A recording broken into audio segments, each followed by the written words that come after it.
After converting to Islam, most converts long for their close family and friends to also discover the beauty of Islam. One of the most difficult experiences that they go through is seeing their loved ones leave this world without becoming Muslim. Brother Abdurrahim Green, a British convert to Islam, recalls in a video, which we have linked in the article below this video on our website, a personal experience when his father was on his deathbed.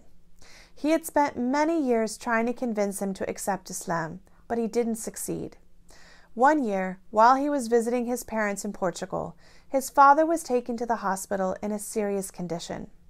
So he tried one more time to bring up the subject of Islam, and to his amazement, this time his father responded positively. When his son asked if he wanted to say the Shahada, his father nodded his head. Just before Abdurrahim returned to the UK, he visited his father for one last time, and his father said, "Give me something easy to do."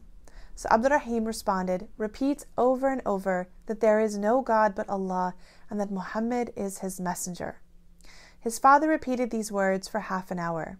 He actually died 3 days later.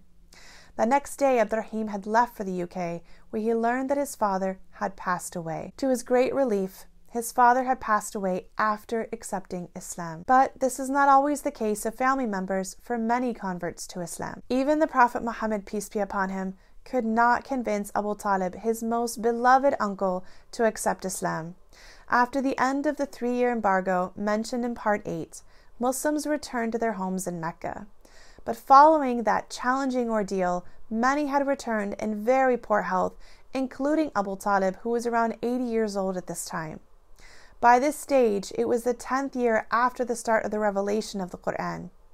The Prophet Muhammad, peace be upon him, tried one last time to encourage his uncle to say the Shahada. He said, "My uncle, you just make a profession that there's no true God but Allah, and I will be able to bear testimony before Allah on your behalf of being a believer." And he would have done so had it not been for the influence of Abu Jahl and Abu Lahab. Both men were also present at Abu Talib's deathbed, and they said to him, "Abu Talib, would you abandon the religion of Abdul Talib?" And they kept diverting him from saying the Shahada. And so unfortunately, they succeeded. He died without saying it.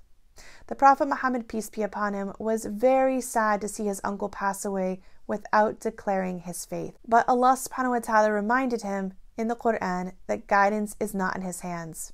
The verse says, "Indeed, you do not guide whom you like, but Allah guides whom He wills, and He is most knowing of the rightly guided." This was a great loss to the Prophet Muhammad, peace be upon him. His uncle had protected him for the previous 10 years, and he loved him. Therefore, after the death of Abu Talib, the Quraysh increased their persecution of the Prophet, peace be upon him, like never before. Within 40 days of the death of Abu Talib, Prophet Muhammad's beloved wife, Khadijah, also passed away. She was around 65 years old at the time, and her health had also greatly suffered from that 3-year boycott. While the Prophet's uncle was his strongest supporter in Mecca and in public, his wife Khadijah was his closest friend and gave him full support at home and in private. He loved her so much, and she was the first to believe in him and supported him with all of her heart. The Prophet, peace be upon him, said, "She believed in me when no one else did. She embraced Islam when people disbelieved in me, and she helped and comforted me in her person and wealth when there was no one else to lend me a helping hand. I had children from her only."